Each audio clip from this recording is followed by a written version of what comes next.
Budaya, Namo Buddhaya. Selamat siang pemirsa TVRI Sumatera Utara dimanapun Anda berada. Jumpa lagi dengan saya Arvin Halim pada program Mimbar Agama Buddha. Program ini terlaksana berkat kerjasama antara Majelis Budayana Indonesia Provinsi Sumatera Utara dengan TVRI Sumatera Utara. Dan tentunya kami selalu menghadirkan beragam topik spesial dengan narasumber khusus untuk kita ajak bincang-bincang santai pada program Mimbar Agama Buddha kali ini. Dan pada program kali ini kita akan membahas sebuah topik yang tentunya topik ini berhubungan dengan generasi muda.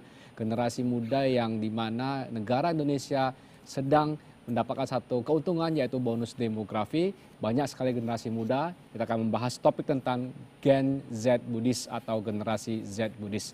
Dan tentunya telah hadir bersama kita 3 orang narasumber untuk kita ajak bincang santai. Yang pertama adalah Putri Sakya 2025, Saudari Nikita Eleanatan. Selamat datang Nikita. Kemudian kedua adalah Putra Sakya 2025, Aldrich Otto Halimson. Selamat datang di Namo Buddhaya. Dan yang ketiga, beliau adalah seorang praktisi klinikal hipnoterapi dan juga Ketua Lembaga PSDM dan Pendidikan Majelis Budayana Indonesia Provinsi Sumatera Utara, Ibu Darmawati. Namo Buddhaya Ibu Darmawati. Namo Buddhaya. Baik, nah Ibu Darma saya izin dulu ya. Berhubung hari ini kan memang spesial topik generasi muda. Baik. Kita serasa kembali masa-masa muda ini Bu ya. Benar. Iya. Nah kita akan bincang-bincang santai dengan Putra dan Putri Sakya dulu. Kita tahu ini adalah topik yang memang concernnya berhubungan dengan generasi Anda, yaitu generasi Z. Nah pertanyaan yang sering muncul di benak banyak sekali masyarakat adalah apa sih yang terlintas di benak masing-masing dari Putra dan Putri Sakya ini mendengar istilah Gen Z atau mungkin kalau di kalangan umum Gen Z gitu ya. Mungkin dari Aldrich dulu boleh apa yang terbenak di lintas di benak Anda. Silakan Aldrich. Namo Buddhaya pemirsa TVRI. Nah, berhubung saya adalah anak dari Gen Z, menurut saya anak Gen Z itu adalah umat Buddhis yang terlahir di generasi Z yang sedang mencari jatinya sendiri dan juga sedang berusaha untuk membelajarkan Dhamma di era modern sekarang. Berarti mencari jati diri di era modern ini ya. Iya. Oke, bagaimana dengan kita nih? Namo Buddhaya pemirsa TVRI. Jadi ketika saya mendengar istilah Gen Z Buddhis ini, saya pikir bahwa generasi muda yang hidup di era digital ini, mereka tetap menjalankan ajaran Buddha tanpa meninggalkan nilai-nilai kebaikan sih. Menjalani ajaran Buddha tanpa meninggalkan nilai-nilai kebaikan yang mungkin maksudnya adalah lebih ke tradisi nilai kebaikan yang sudah ada ya. Oke, berarti dengan kata lain dari Aldis dan Nikita ini sependapat dalam artian memang Anda adalah generasi Z yang mengikuti perkembangan zaman ya. Oke. Kemudian begini, kalau seandainya ada yang bertanya, apa sih keuntungan terbesar bagi Anda berdua ini merasakan sebagai generasi Z Buddhis di era yang memang sangat canggih di era modern saat ini? Dari ini kita mungkin boleh dijawab. Nah, keuntungan terbesar itu pastinya bisa belajar Dhamma ya. Oke. Bisa melalui video, podcast, ataupun media sosial yang seringkali kita bisa terhubung dengan berbagai umat dari berbagai daerah. Jadi kita bisa mengenal lebih banyak ilmu gitu. Oke, dari media sosial. Iya. Nah, bagaimana dengan Aldrich ini? Sebenarnya saya juga sependapat ya sama Nikita, namun saya ingin bertambah. Dengan mempelajari Dhamma, kita dapat juga bisa mengontrolkan emosi diri kita sendiri. Terkadang waktu kita membuat sesuatu, kadang juga sesuatu itu bisa membuat kita terbawa emosi ya. Nah, jadi sekarang dikarenakan kita mempelajari Dhamma, kita bisa mengontrolkan emosi itu dan lebih teliti dalam mengerjakan sesuatu. Oke, berarti bisa mengontrol emosi karena sudah belajar Dharma ini ya.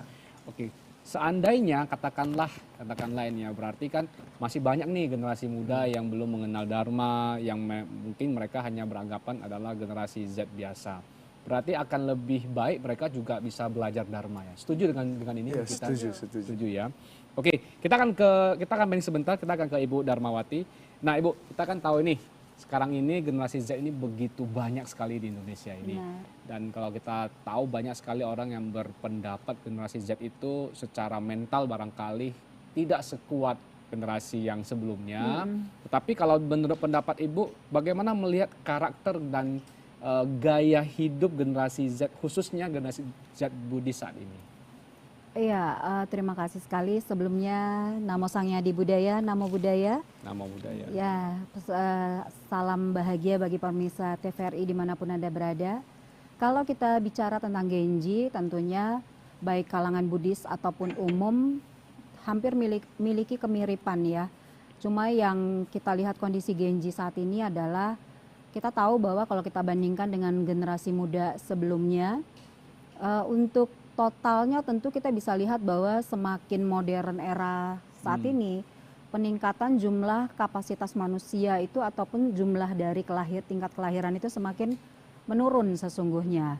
Dimana dengan menurunnya manusianya ini jumlahnya sehingga membuat keberadaan manusia itu sebagai sebuah hal yang istimewa. Kalau dibandingkan dulu kan artinya kalau kita bandingkan ya, zaman orang tua kita dulu mungkin untuk tingkat kelahiran itu sangat tinggi ya, karena tidak ada pembatasan ataupun tingkat kesulitan untuk memperoleh turunan itu berbeda. Jadi karena kesulitan untuk memperoleh momongan dan juga pembatasan adanya keturunan berikutnya, sehingga dengan hadirnya seorang anak itu jadi sebuah kayak dalam sebuah keluarga itu sebuah keberuntungan yang istimewa. Karena istimewa ini menjadikan orang tua banyak memperlakukan anak itu jadi tidak pada lazimnya. Ya, jadi tingkat manja dalam proses edukasi, tingkat pembiaran, ditambah lagi kondisi saat ini di era modern, kalau kita bandingkan zaman dulu, sesibuk apapun ibu kita masih tetap ada di rumah, ataupun memang masih punya bonding yang kuat dengan anaknya. Kalau orang tua zaman sekarang lebih banyak bekerja di luar, kalaupun di rumah juga bondingnya sudah kurang. Jadi ini juga mengakibatkan sehingga tanpa kita sadari Genji kita saat ini kondisi bondingnya ini semakin miskin, membuat mereka tuh banyak memiliki alibi-alibi mental.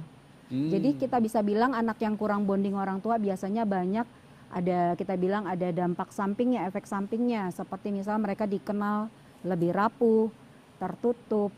Ya itu juga banyak didukung oleh kondisi kehidupan saat ini. Misal kita bilang yang paling drastis, rapuh ini semakin meningkat pada saat pasca pandemi.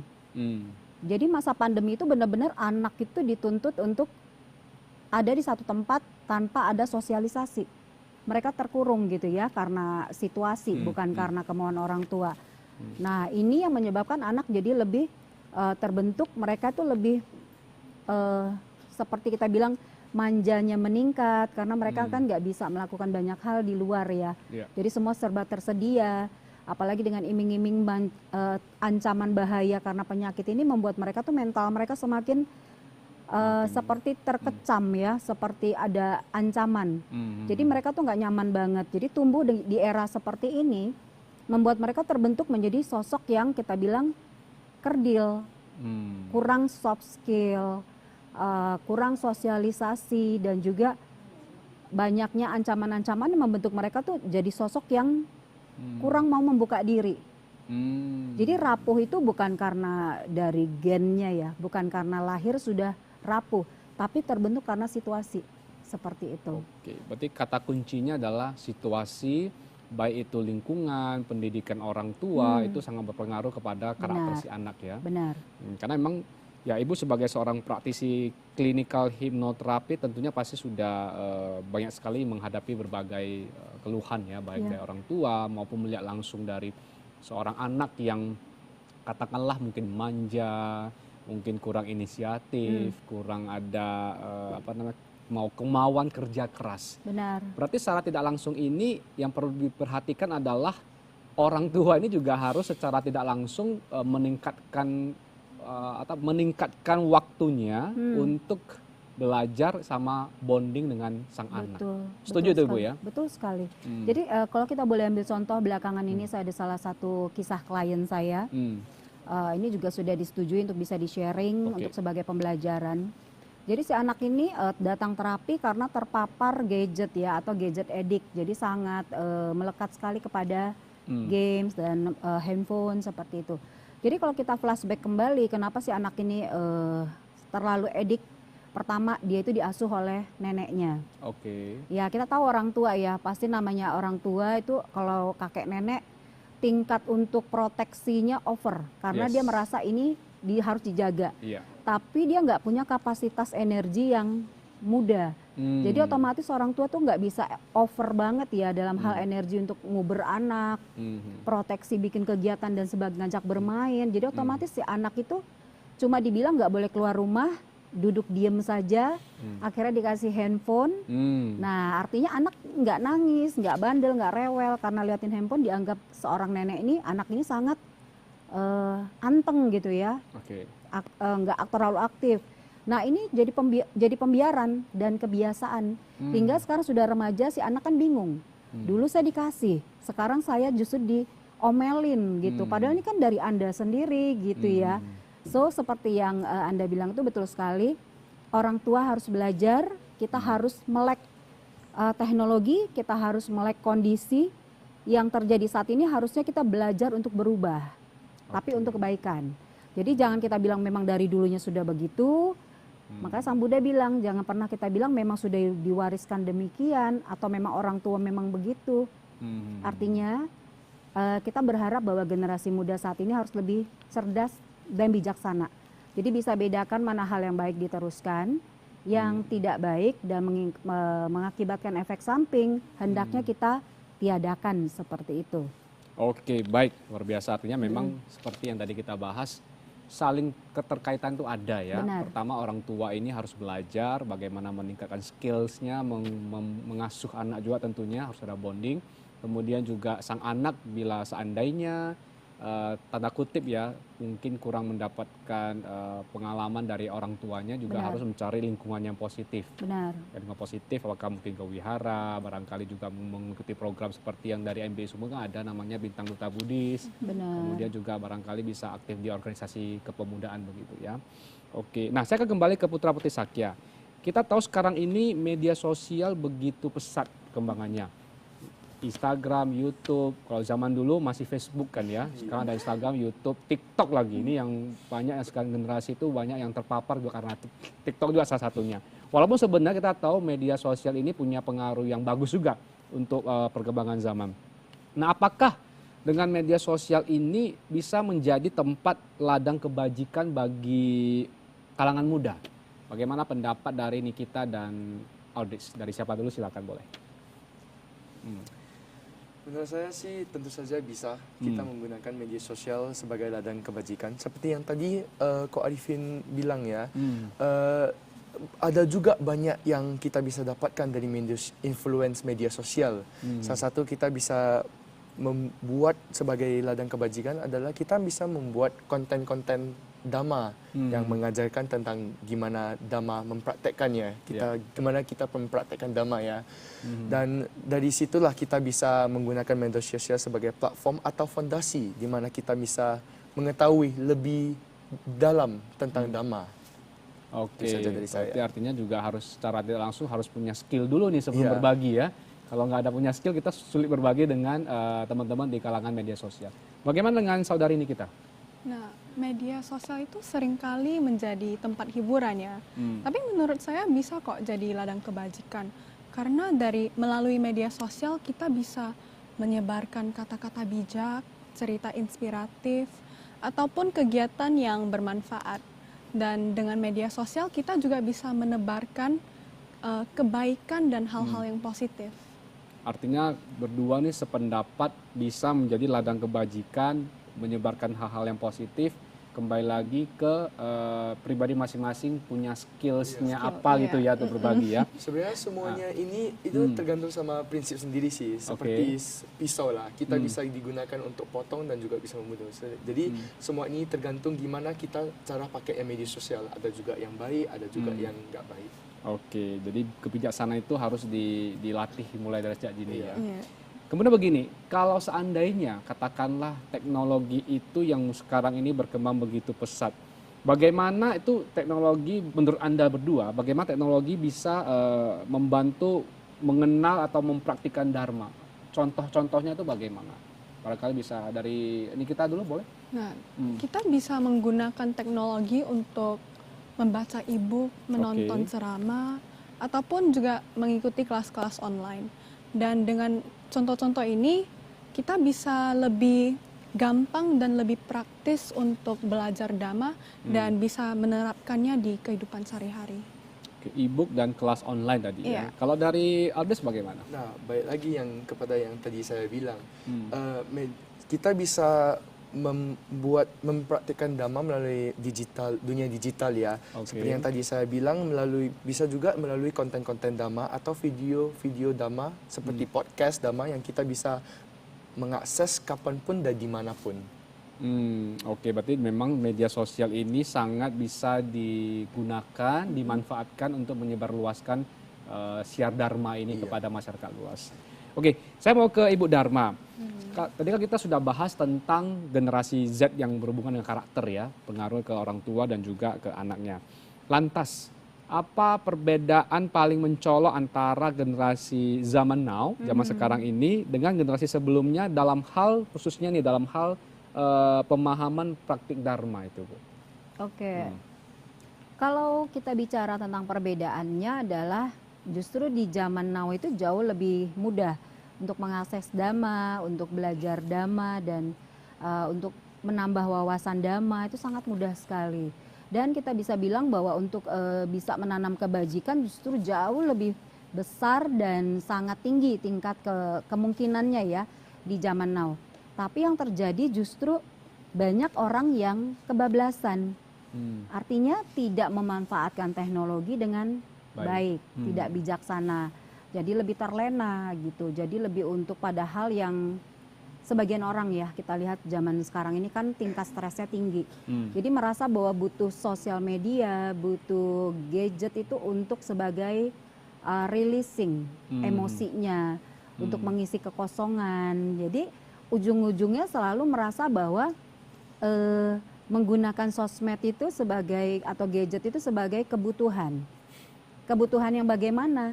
Kebutuhan yang kita bilang karena kebiasaan. Misalnya kebiasaan kurang ada komunikasi dengan keluarga, orang tua juga kurang intens berbicara dan ngobrol sama anak karena terlalu sibuk, atau memang sudah terbiasa nih, misalnya kita bilang mereka nggak biasa untuk ngobrol.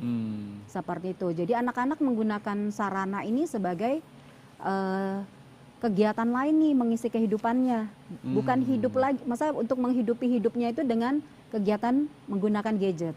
Jadi kita kalau umpamakan selalu saya sampaikan kepada orang tua, anak-anak yang menggunakan gadget terlalu edik ya, terlalu aktif, terlalu over, sepenuhnya kita nggak bisa menyalahkan si anak. Pertama yang harus kita perhatikan adalah ini PR nih buat kita orang tua, juga para guru ya tentunya. Karena kenapa? Kita ibaratkan seorang anak yang baru lahir ya, dia mengerti cara hidup dengan cara bernafas yaitu menggunakan gadget. Karena dari kecil kita lihat ya, anak-anak dari bayi bahkan di masa janin saja, si ibu aja udah aktif menggunakan gadget. Nah, otomatis si anak ngerti nih untuk hidup dia perlu nafas, nafasnya adalah gadget. Jadi begitu dia sudah dewasa, kita tarik gadgetnya, dia merasa kesulitan karena dia nggak bisa hidup tanpa gadget. Jadi kalau kita bilang perumpamaan adalah dia merasa bahwa gadget ini adalah cara dia untuk hidup. Jadi kembali lagi kalau kita bilang baik dan tidak baiknya tentunya kembali kepada individu masing-masing. Kalau menurut Ibu Dharma sendiri ini apa yang membuat generasi Z saat ini yang begitu besar pasarnya itu memiliki potensi untuk mengembangkan nilai-nilai Buddhis di kalangan masyarakat itu? Ya baik, kita berharap sekali ya, berharap besar bahwa Genji Buddhis saat ini benar-benar menggunakan aplikasi gadget itu dengan bijaksana. Karena Anda itu memiliki kapasitas yang kita bilang Anda punya privilege ya dibandingkan zaman kami dulu, di zaman orang tua, kita untuk menggunakan gadget itu tidak semudah saat ini. Saat ini Anda dilengkapi dengan gadget tentunya hal-hal yang harus dilengkapi adalah kita bisa menggunakan dengan lebih tepat ya, bukan untuk sebagai kita bilang keinginan dan kebutuhan itu berbeda. Kalau ingin ya pasti kita ingin santai, ingin lebih rileks, tapi alangkah indahnya rileks dan santai kita ini bisa bermanfaat besar buat mendukung perkembangan Buddha Dhamma. Dan ingat bahwa Anda juga memiliki berkah yang luar biasa para Genji Buddhis, di mana di era ini Anda memiliki sebuah anugerah kita bilang anak-anak zaman sekarang itu jauh lebih kreatif ya dibandingkan zaman dulu.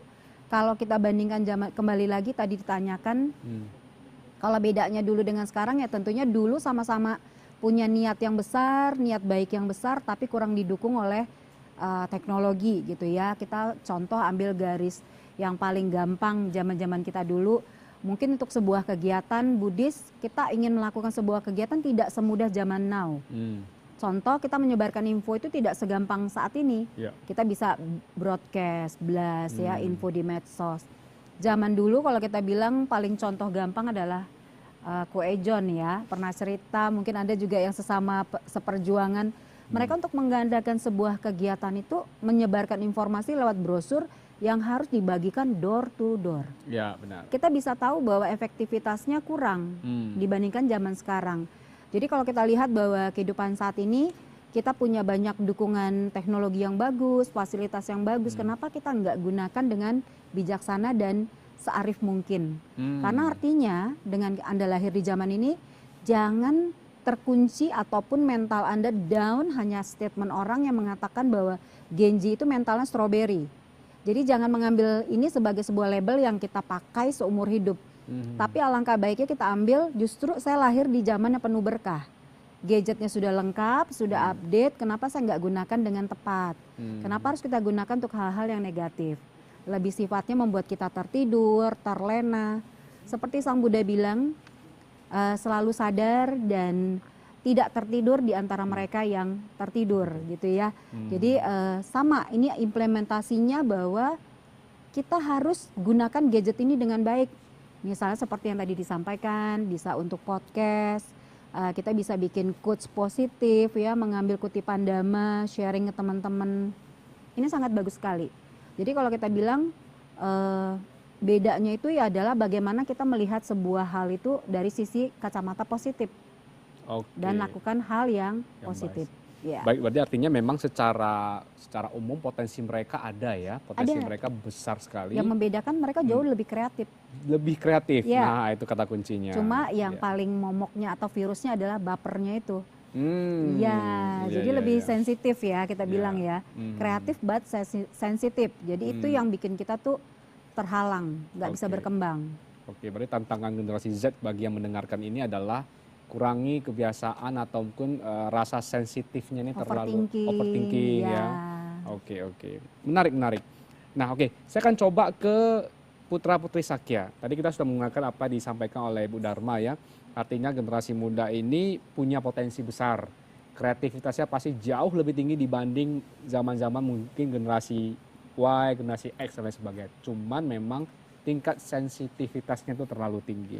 Nah, bagaimana menurut Anda sebenarnya apa tantangan terbesar bagi Gen Z ini yang khususnya yang sedang teman-teman alami ini untuk menjaga keyakinan dan praktik dharma ini di tengah gaya hidup yang sangat modern ini? Nah, dari siapa dulu boleh, silakan. Sebenarnya menurut saya sih karena kebanyakan anak-anak Gen Z termasuk saya menginginkan hasil yang instan. Ya, jadi dikarenakan itu jadilah kita jadi susah mengerjakan sesuatu karena yang seperti yang tadi saya bilang memerlukan proses ya. Jadi mungkin karena menginginkan hasil instan seperti yang tadi Ci Dharmawati bilang, semua hal harus punya proses, jadi kita harus betul-betul mengambil waktu untuk mengerjakan sesuatu. Oke, berarti kata kuncinya adalah proses dan waktu. Dan waktu ya. Tantangan terbesar dari generasi Z untuk menjaga keyakinan dan praktik dharma adalah proses dalam melalui itu. Nah, kalau dari kita bagaimana? Sejujurnya saya juga sependapat dengan Aldrich, tapi saya ingin menambahkan bahwa karena saya sendiri juga generasi Z, jadi tantangan terbesar itu mengatur waktu. Karena di lingkungan sekitar kita itu ada banyak hal-hal menarik, jadi kadangkala kita bisa lupa untuk mempraktikkan dhamma dalam kehidupan kita sendiri. Berarti mengatur waktu ya. Artinya mungkin kebanyakan waktu generasi Z ini dihabiskan untuk bermedia sosial barangkali ya. Maksudnya mungkin lebih ke distract ya. Ya, distraksi. Ya. Gampang ke distract. Gitu. Yes. Karena kan ada istilah itu apa? buku dibuka mata tertutup, HP dibuka mata melek 24 jam, ya itu akibat dari memang kelebihan media sosial seperti itu ya. Oke. Nah, saya ingin kembali ke Ibu Dharma. Dari sisi parenting, Ibu kan seorang clinical hipnoterapi juga kan, ada program parenting club juga. Dari sisi parenting ini apa berkah yang bisa dirasakan orang tua ketika anak-anak mereka itu tumbuh berkembang sebagai generasi Z saat ini? Kalau keuntungan kita sebagai orang tua dari Genji tentunya satu ya kita punya kelebihan bisa belajar gratis. Oke. Belajar dalam arti belajar sabar gitu ya. Belajar lebih mau aktif. Karena kalau orang tua kita zaman dulu membesarkan kita tuh nggak perlu capek dan repot. Bahkan kita bilang silent parents ya. Dan saya pribadi sendiri, saya dibesarkan oleh seorang ibu yang silent parents. Jadi ibu saya itu sangat jarang berkomunikasi, sangat jarang interaksinya dalam arti gini ya, kalau verbal itu kurang. Kita seumur hidup, orang tua saya itu nggak pernah saya mendengarkan orang tua saya bersenandung, bernyanyi gitu. Saya nggak pernah dengar sama sekali. Maka saya melabel mama saya itu silent parents gitu. Tapi yang luar biasanya kita ingat bahwa orang tua nggak selalu kita komunikasi itu verbal, nggak selalu kita komunikasi dengan kata-kata gitu ya. Artinya gini, kita belajar seperti keluarga kami, saya punya 4 saudara laki-laki dan saya perempuan. Kami tuh nggak pernah diajarin dari kecil harus makan sendiri, cuci sendiri gitu piringnya, harus bersihkan rumah, nggak pernah diajarin. Karena mama saya memang silent mentor. Tapi kita bisa lakukan karena kita lihat dari suri tauladan. Dan juga komunikasi bonding, love bondingnya itu adalah mama suka masak. Jadi lewat masakan, so parents ya orang tua, kita harus belajar bahwa komunikasi tidak hanya verbal saja, tapi lewat makanan, lewat hal-hal sentuhan bonding, touch bonding yang lebih penuh kasih sayang, itu adalah bentuk komunikasi yang sangat dibutuhkan anak di semua zaman. Ibu Dharma, tadi kita sudah membahas juga tentunya tentang belajar sabar, ya yang dimana parenting atau orang tua sekarang ini bisa belajar sabar menghadapi anak zaman now, generasi Z. Kemudian juga tadi Ibu udah bercerita tentang zaman dulu banyak silent parents. Ya, dari pribadi juga mengalami, artinya mereka mungkin secara kata-kata kurang, tapi tindakannya. Tindakan itu bisa memunculkan sebuah harismatik di mana si anak ini bisa belajar. Oh, ternyata orang tua itu langsung action ini. Bukan hanya omong doang begitu kan. Nah, lantas kalau Ibu Dharma melihat sendiri, apa tantangan yang paling sering dihadapi orang tua dalam membimbing anak Gen Z supaya mereka itu bisa, tanda kutip itu, lebih dekat dengan ajaran Dharma ini, Bu? Ya, tantangan dari orang tua sendiri tentunya kita parents ya, kita para orang tua harus lebih reframing, kita melihat kembali pada saat kita merasa bahwa anak kita itu kurang mau belajar Buddha Dhamma, kurang mau dekat dengan kegiatan spiritual, tentunya kita kembali, kita sebagai orang tua, kita adalah guru pertama bagi si anak ya. Apa yang kita lakukan tentunya menjadi contoh bagi si anak sendiri. Pada saat kita sendiri nggak pernah mendukung anak, tidak pernah mengarahkan si anak untuk beribadah, tidak pernah mengarahkan anak untuk ke wihara, tentunya anak juga tidak akan langsung ngeh gitu bahwa dia harus beribadah. Nah, maka langkah baiknya orang tua kita sendiri memberikan sosok teladan bagi anak. Misalnya kita sendiri di rumah memang kita juga orang yang beribadah, kita bilang kita juga rutin melakukan aktivitas ibadah, sembahyang ya, juga melakukan kegiatan ritual. Misal kita bilang kalau tradisi Tionghoa kan banyak tuh ritual dari Cengbeng, misal contoh seperti walaupun di luar Buddhis tapi masih mengedukasi si anak untuk tentang belajar bakti lewat ibadah. Ataupun tradisi-tradisi yang tetap orang tua harus tegakkan. Misalnya kita bilang peringatan hari-hari tertentu, lebih momentum, misalnya Imlek, Waisak, ya kita sama-sama ke wihara, Katina, kita juga mengajak anak-anak untuk praktik dana gitu. Jadi hal-hal yang sifatnya teladan ini akan menjadi pelajaran dan juga akan tertanam kepada jiwa si anak itu sendiri dengan otomatis. Itu sebagai pola edukasi yang wajib dilakukan oleh orang tua. Dan ini juga sesuai dengan Sigala Sutta, bahwa kita orang tua bukan tugas kita melahirkan, memberi pendidikan selesai. Tapi pendidikan yang dimaksud selain akademik, kita juga harus membekali mereka dengan pendidikan pentingnya kita melakukan praktik dhamma itu sendiri dalam hidup kita. Jadi bukan cuma teori, tapi anak akan belajar. Dari sosok ayah dia belajar tentang tanggung jawab, dari sosok ibu dia belajar tentang metta, belajar mengasihi, seperti itu ya. Jadi alangkah indahnya kita mulai belajar dari rumah. Dan kalau anak sudah melihat orang tua memang praktik sejati, kita nggak usah takut bahwa anak kita itu akan lari dari kebaikan. Dia tidak akan lari dari kebaikan. Nah, jadi PR kita kembali, para orang tua kembali lagi arahkan anak-anak untuk jangan sungkan dan jangan merasa bahwa hari Senin sampai Sabtu mereka sekolah, les, terus capek, hari Minggu kasih istirahat, tidur, yang ada justru main gadget, gitu ya. Jadi biar anak-anak belajar proses. Anak-anak yang terlalu banyak kemudahan, akses pembiaran ke depannya itu akan tidak memiliki masa depan yang terbaik. Jadi alangkah indahnya kita bukan memaksa, tapi ajaklah mereka. Misal kita bilang, setelah ke rumah ibadah, mungkin pulangnya kita boleh lunch bersama, boleh nge-mall gitu ya. Tapi juga hindari dan juga ajarkan anak-anak gini. Penting ya para generasi Gen Z, perhatikan bahwa Anda semakin sering screen time, yang bukan cuma terlena, tapi bisa terbius untuk bisa melakukan tindakan konsumtif. Belanja yang terlalu over, artinya belanja hal yang tidak terlalu penting, itu juga harus dihindari. Maka kembali lagi, spiritual itu penting. Para orang tua diharapkan bisa menjadi suri tauladan, dimulai dari kita sebagai orang tua, dan Gen Z sendiri jangan selalu dari posisi menyalahkan atau menyudutkan orang tua. Dari orang tua yang tidak aktif, tentunya kita harus belajar untuk lebih aktif, sehingga memberikan juga contoh dan bisa mempengaruhi lingkungan kita untuk mau terjun ke dalam kegiatan yang lebih positif lewat spiritual, seperti itu. Oke, berarti banyak sekali yang memang harus dipelajari ya sebagai seorang tua ya.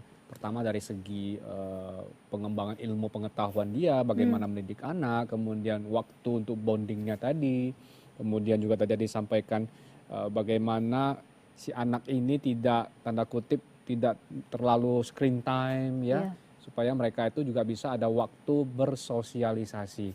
Karena kalau screen time ini otomatis kan fokusnya cuma satu gitu kan, ke media sosial. Akhirnya kalau zaman dulu mana ada handphone yang begitu banyak sekali games, video, barangkali kalau zaman dulu kalau ada games pun yang model-model Tetris, ya model-model yang memang sangat membosankan. Membosankan tapi dalam arti tidak men-trigger kita untuk emosional gitu loh. Benar sekali. Lebih justru challenge-nya ya. Challenge-nya. Ya. Nah, kalau dari anak muda nih, generasi Z ini, tantangan apa yang memang banyak muncul di dunia digital sehingga terjadi namanya distraksi lah, ada konten negatif lah, atau budaya instan begitu. Menurut Anda tuh tantangannya apa sebenarnya? Silakan dari ini kita dulu boleh. Nah, kita pasti seringkali tergoda untuk terus scrolling tanpa berhenti ataupun membandingkan diri dengan orang lain. Ya. Jadi karena itu kadangkala kita harus lebih aware ya. Kita harus aware dengan lingkungan kami, dan juga yang penting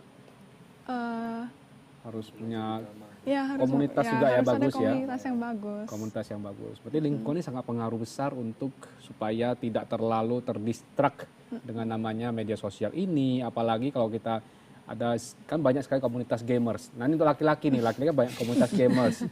Kalau bisa kan sekarang banyak kompetisi itu ya, kompetisi main games, juara satu, bisa dapat hadiah. Tapi kalau kita lihat ini banyak kasus nih yang saya juga pernah lihat di media sosial. Kalau dia kalah, emosinya terlalu meluap-luap. Justru kita haruslah belajar dhamma ya, dan juga mempraktekkan dhamma. Ya jangan hanya belajar tapi gak praktek ya. Makanya kita harus praktek dhamma, di mana kita seperti yang tadi gamers bisa emosi ya. Makanya dari pelajari dhamma kita bisa mengetahui nih cara gimana kita kontrol emosi. Makanya kita bisa calming down gitu ya. Namanya kayak grounding ya. Ada namanya grounding, di mana kita refleksi apa sebenarnya gimana, kenapa haruslah emosi, kan ini cuma game ya. Sama, dan juga seperti yang tadi ini kita bilang, dikarenakan kebanyakan konten-konten negatif sama distraksi ya. Justru karena itu kita harus memiliki namanya kesadaran ya. Kesadaran untuk gimana kita bisa tidak ikut orang lain. Maksudnya kayak kenapa kita harus mengikuti orang lain. Kita jadi aja diri sendiri. Gak usah mengikuti orang lain. Hal-hal yang negatif itu gak usah diikuti. Jadi kita sendiri, diri kita sendiri. Dan menggunakan kesadaran yang penuh ya. Oke, Hanya itu dan saja. akan mungkin barangkali lebih bagus kalau menghindari bermain games ya. Kalau bisa kalau ada games di uninstall. Apalagi games yang memang berhubungan dengan tanda kutip sampai ke yang negatif. Nah, justru harus ada kesadaran ya, biar Kesadarannya. nggak bisa sampai ke situ. Oke. Nah, menurut teman-teman ini, bagaimana cara agar Dharma ini bisa lebih dekat dengan hati anak muda? Ayo, silakan. Sebenarnya ada banyak cara ya. Oke. Salah satu kita bisa menggunakan kata-kata yang bijaksana yang mungkin lebih mudah untuk anak muda untuk mengerti. Jadi dari kita bisa mengajarkan mereka dhamma melalui kata-kata bijaksana. Jadi karena mereka masih muda, jadi janganlah gunakan kata-kata yang sangat rumit yang mereka agak mengerti, supaya mereka sejak kecil mereka udah sedikit demi sedikit kita udah memberitahui gimana cara kita membedakan apa yang baik, apa yang enggak baik melalui dhamma. Oke, dari kata-kata bijaksana tadi ya, kata-kata Ya. inspirasi ya. Kalau dari ini kita bagaimana nih caranya supaya Dharma ini bisa lebih dekat dengan hati anak muda? Menurut saya penyampaiannya itu bisa disesuaikan dengan zaman sekarang lewat media sosial gitu, lewat postingan atau ilustrasi, musik ataupun kegiatan sosial seperti yang kami lakukan di Bintang Duta Buddhis ini. Dhamma tidak hanya diajarkan tapi juga diterapkan dalam kehidupan sehari-hari. Jadi yang penting pesannya itu tetap sama, membawa kedamaian, Oke. kebijaksanaan dan juga cinta kasih. Berarti dari musik bisa Dari ya, musik dari tadi kegiatan sosial ya. Artinya memang banyak sekali yang bisa dilakukan ya. Oke. Nah, kalau dari Ibu Dharma ini, bagaimana parenting berperan dalam menjembatani hubungan antara orang tua, anak dan ajaran Buddha? Ini penting sekali. Gimana Iya. nih, Dharma? Jadi parenting sendiri adalah sebuah jalan bagaimana kita bisa membina keluarga, bisa merawat. Jadi bukan cuma kita membentuk keluarga tapi tidak merawat. Artinya maintenance ini penting. Ibarat kita membeli mesin atau mobil, kita nggak beli tapi hanya dipakai tanpa ada perawatan. Sama di dalam keluarga, terkhususnya di keluarga Buddhis, perawatan itu penting. Jadi yang paling penting mesin bondingnya ini tetap harus dijalankan dan diaktifkan. Jadi lewat banyak kegiatan bersama yang melibatkan orang tua dan anak secara bersama-sama ini akan jauh lebih baik ya. Yang harus kita perhatikan, jangan kita jalannya masing-masing gitu. Orang tua sibuk ke wihara sendiri, anaknya main game di rumah. Ini tentunya bukan sebuah parenting yang sehat. Jadi alangkah indahnya kita juga tidak memaksakan anak untuk harus ke wihara dengan pemaksaan.